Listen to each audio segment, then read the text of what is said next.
Okay, how's everyone doing? Today we're going to expand our model of the macroeconomy and look at how aggregate output is affected by government. And this is a very important topic because right now we're in the midst of trying to do something about our low level of aggregate output in the economy, and our government's got several proposals and have tried several things. So it'd be useful for us to talk about these. Essentially, the government has two operations that can affect aggregate output. This is the Congress and the administration. First, taxation. Taxation takes money away from people, which means that they don't have as much money to spend on consumption, which then reduces consumption. So that, of course, makes the economy shrink. And then spending is the opposite of that. Spending, the government actually buys goods and services in the market. This increases the size of aggregate output as firms ramp up to meet that extra demand. And then, of course, it has a multiplier effect because that creates income for people. So we want to look at how these work. The ideas are relatively straightforward at this point. So there shouldn't be really anything new except some more terminology added to the analysis. The one interesting thing I'm going to show you later is that taxation and spending, if you tax a dollar and spend a dollar, it's not a neutral event. You would think it would be. You tax a dollar, take a dollar out of the economy, spend a dollar, put a dollar in the economy. It should have no effect. You would think maybe immediately that it would have no effect on the aggregate output of the economy, but it does. So we're going to explain how that happens and why. So fiscal policy then is the use of taxation and government spending to affect aggregate output. And as I've just described, higher taxes lead to lower aggregate output. So if we want to stop the economy from growing as fast, we can raise taxes. That'll have that effect if that's the only thing we do. Okay? Or if we want the economy to grow more quickly, we lower taxes. Similarly, if we spend more, that stimulates the economy. We spend less, that makes the economy slow down a bit. Each of these only if you do them individually. So then we'll talk about how you do it in combination in a bit. Okay, so go back to the graph we had last time where you have equilibrium in an economy that only had consumers and in firms. And so we have consumption and investment going on, and we get an equilibrium output from that. When we add government, two things happen. First, like we said, there's government spending, and that's another element that's now buying goods and services in the economy. So we've got consumers buying, firms buying, and now the government's buying. That's denoted, the amount of government spending is denoted by the capital letter G. And then T is total taxes. And taxes are enter the system in an indirect fashion, I'll describe in a second. The spending minus taxes is our deficit. I'm writing it as a deficit because we nearly always spend more than we bring in taxes. But if it's a negative, then that's a surplus, as I've described it here at least. So now what we have is government planned expenditures or consumption, investment, and government spending. So we add that new element to the planned expenditure equation. But we also have to deal with taxation, and this is where it comes in indirectly. Taxation is not a new element on this because taxation is not some entity buying goods and services. It's essentially taxing is taking money from consumers, or reducing taxes is giving money back to consumers, and that changes their consumption behavior. So essentially, consumption by consumers depends on the income that they have after the taxes have been taken out. Obviously, you can't spend the money that has been taxed already from you, so all you have is your disposable income. So your consumption depends on the disposable income rather than your actual original pre-tax income. So it's the income of the economy, that's how much the economy creates in income altogether, minus however much the government takes in taxation. That's the amount that people can use to spend. And so our consumption equations simply change to be what they were before, but replacing total income here with disposable income, the amount of income that's left after taxes. So taxes have an indirect effect on our aggregate expenditure through the consumption. That the higher taxes are, the less disposable income, the lower the consumption, and hence that number becomes smaller. So you have a direct effect, the spending, that's G as an element there, and then C is indirectly related to taxes. So we could just draw the graph as I've described as C plus I plus G and get our new equilibrium, and there's nothing really new here. However, it's useful to think about this as how this happens relative to an economy without government. So if you had an economy without government spending, without the government in it, let's say we have consumption level 1 and some investment. The first thing the government does is tax, and what that does is reduce the consumption of each person, so it pushes the consumption curve down, the planned expenditure curve down, and then the government spends that money that is taxed, and that raises the curve to a new level, which is now the new consumption, which is lower than the original because of taxation, but now the whole thing is higher because of government spending. Notice that I've drawn this line above the original one. So taxing and government spending do not balance, even if you have a balanced budget, that the amount of tax and the amount of government spending is the same, they won't be exactly the same. That's a point we're going to get to near the end of this talk. So to be explicit about the role of taxation, I think the book and the easiest way to always write it is C plus I plus G is your planned expenditures. But to make sure that you never forget the taxation issue, I find it useful to put consumption as a function of taxation plus investment and government spending. That way you have all the terms in that planned expenditure equation to start with. With those two changes, everything is essentially the same. You just calculate your equilibrium as you would before. You also have multipliers associated with both of these government actions. If the government were to increase its amount of spending, then that's going to stimulate the economy, but it's going to stimulate the economy more than $1's worth of stimulus for each dollar that is spent. So if we start out with a particular amount of government spending, raise the government spending, that moves us to a new equilibrium, but this is the amount that government spending increased. If the economy just increased that amount, would move to that point. But instead, we're moving actually further. And it's because you have the ripple effect. The government spends $1, that becomes income to someone. They spend 75% of it. That 75 cents becomes income to someone. They spent 75% of that, and it just keeps going. So the aggregate output increases more than government spending, and the government spending multiplier is exactly what we calculated before for increase in consumption or investment. You put an extra dollar of expenditures into the economy, that has that $1 effect, plus then the whole ripple, and it works exactly the same for government spending as it would for investment or for consumption.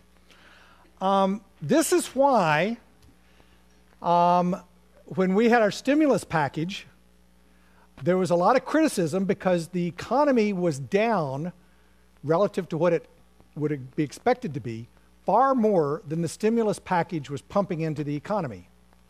And that was used as a criticism of why the stimulus package wasn't large enough.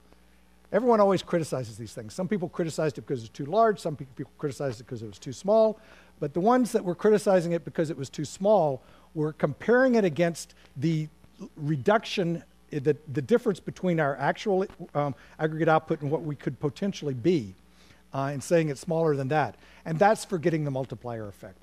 That in fact, you put money, the government spends money, and that's not the only effect. It has this ripple effect.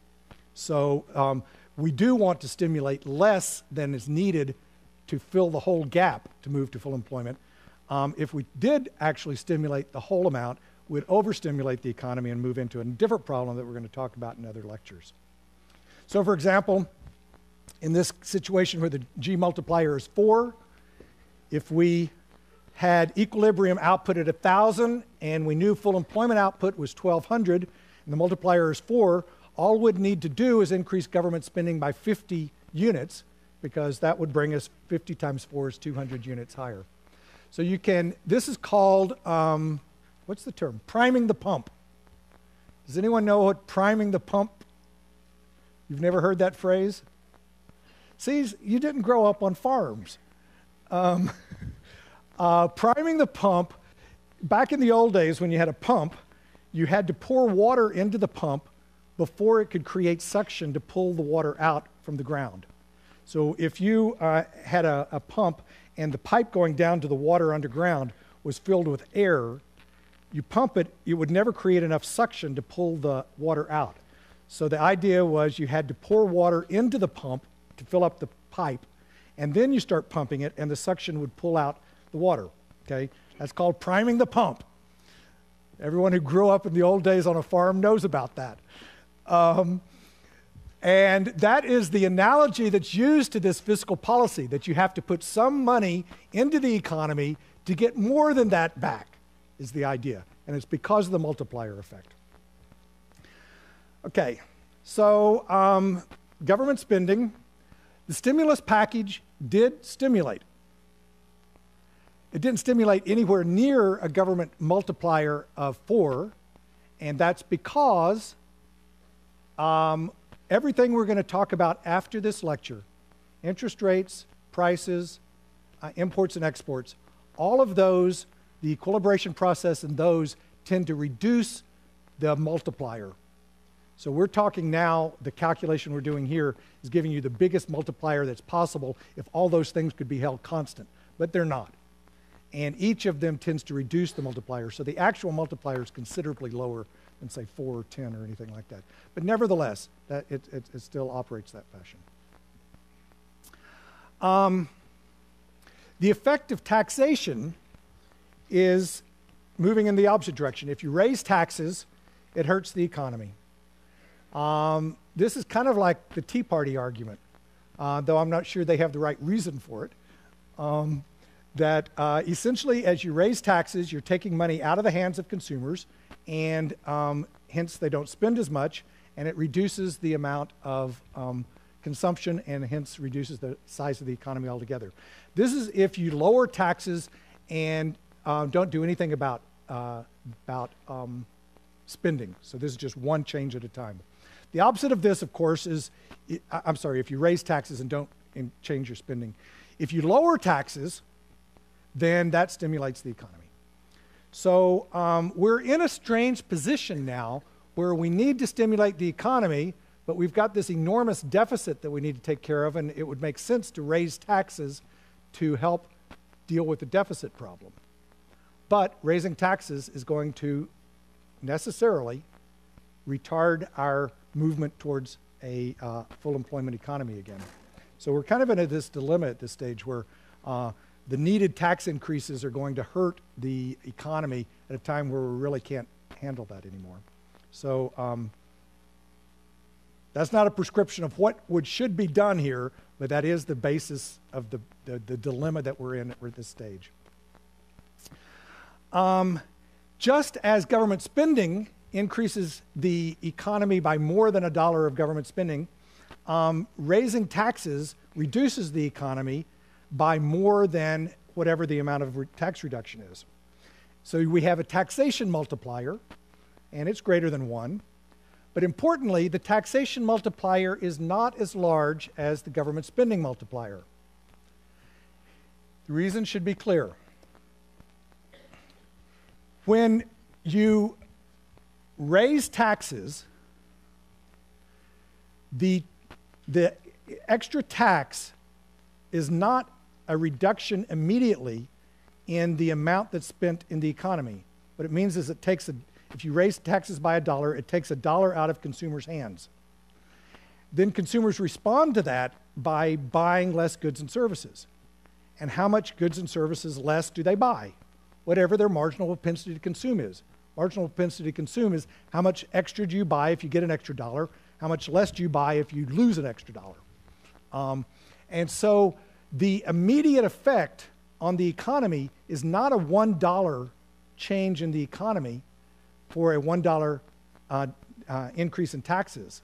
It's rather the marginal propensity to consume, the amount of that dollar that is actually represented in a reduced consumption. And then after that happens, it acts just as if it were the G multiplier. It's just that instead of $1 to start with affecting the economy, it's whatever portion of that dollar is reduced consumption. Now I'm going to repeat this story, stating it in the opposite way because it's important to recognize what's happening. It's easier to think about this if you increase taxes.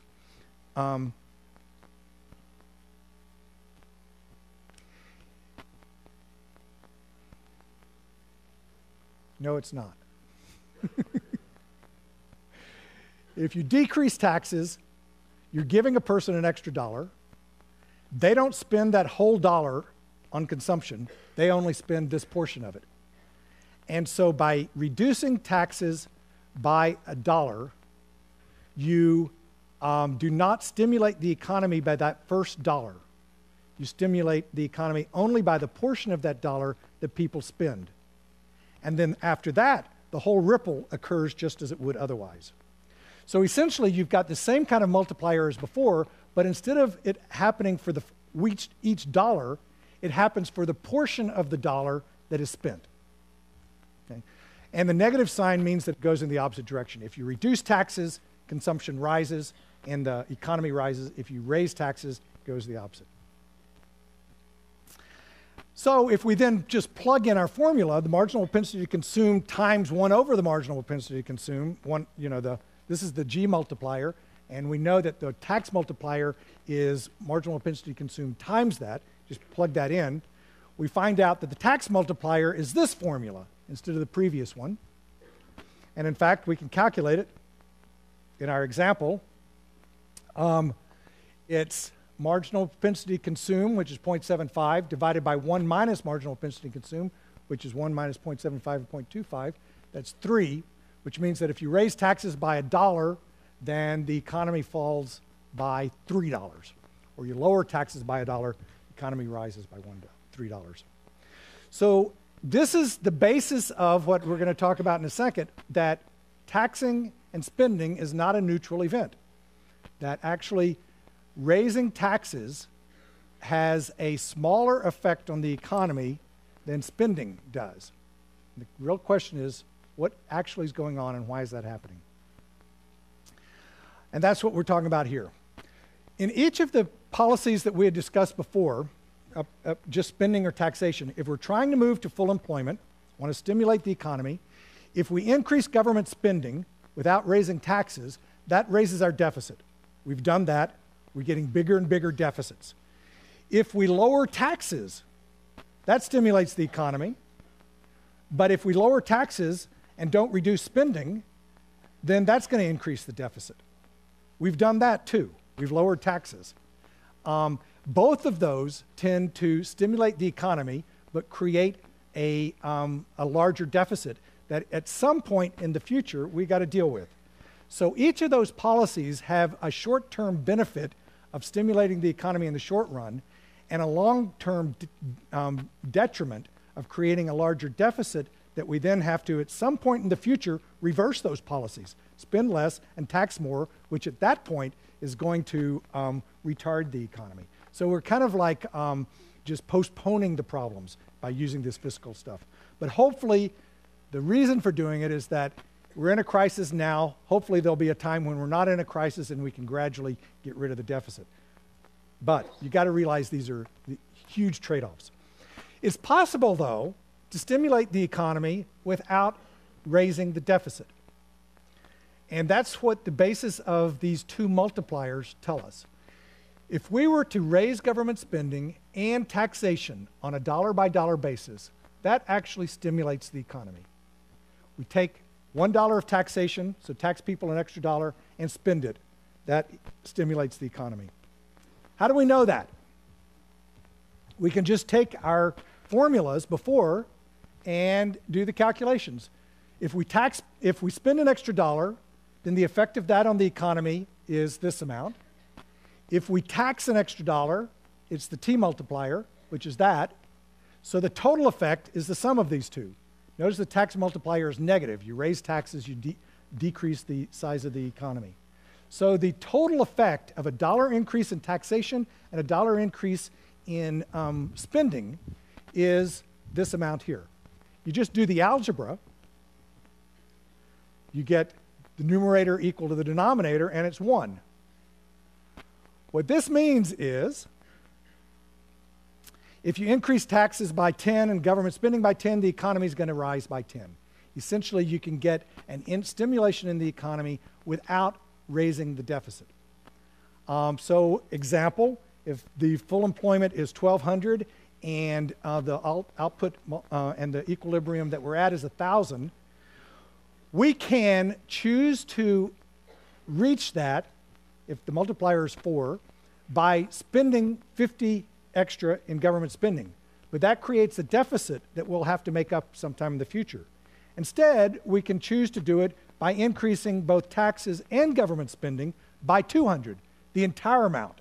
Now we're talking about the multipliers are such that it's a dollar for dollar increase. Essentially transferring money from consumers to the government and having the government spend it stimulates the economy on a dollar for dollar basis. So this is a way that ends up more effect on, there's a larger fiscal stimulus, or a larger fiscal impact. There's more government spending, 200 instead of 50, and we have to also raise taxes. But it gets us here without having any deficit. Why is this occurring? Why is taxation and government spending not neutral?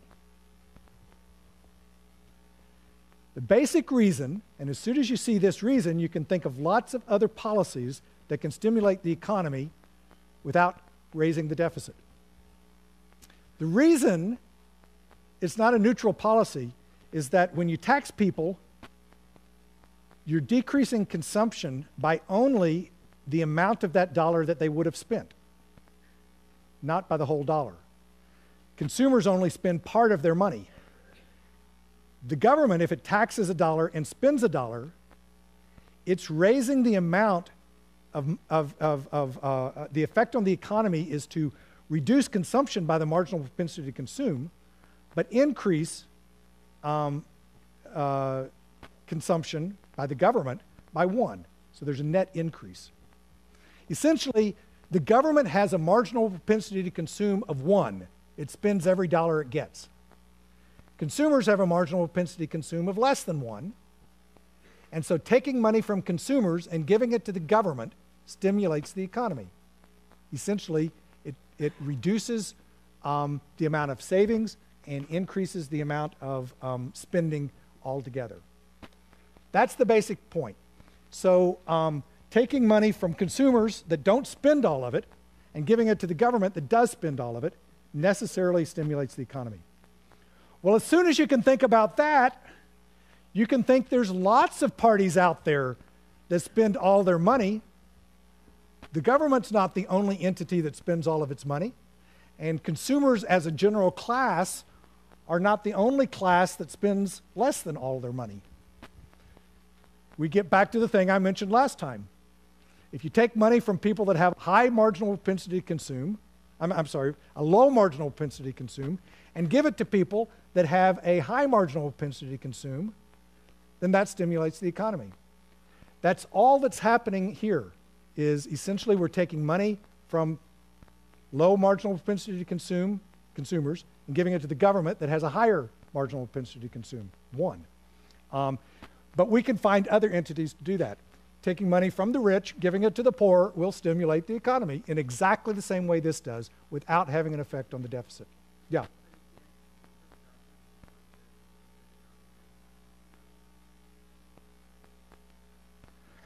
No, that marginal propensity to consume, the question was, if the marginal propensity to consume for the government is 1, then doesn't that make the denominator in that formula 0? And the answer is no. But I understand where the problem, your question arises.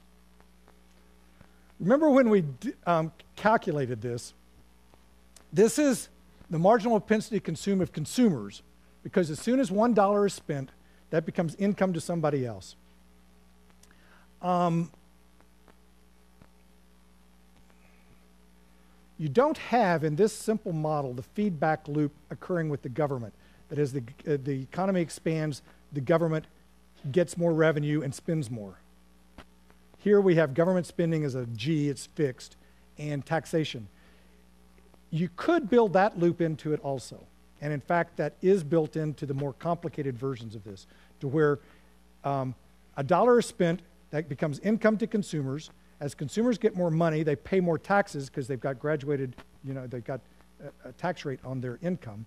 That creates more government spending, and that loops also. That would be an addition in addition to this. But this is the marginal propensity to consume just for consumers. Okay. Yeah.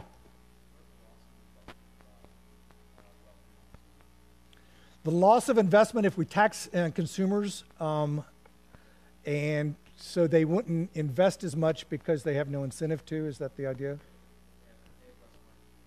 They have less money to invest. We're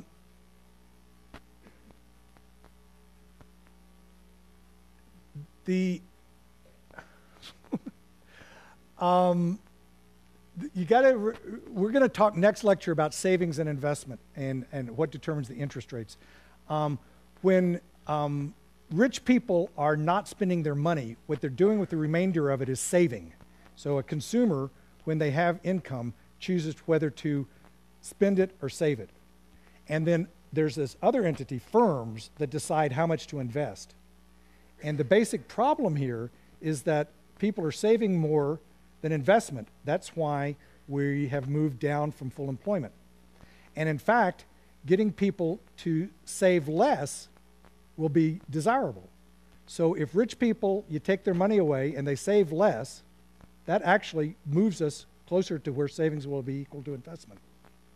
It's important to distinguish these. I mean, we use investment and savings in different ways, but the way we're using them in this class, that's the way to think about it.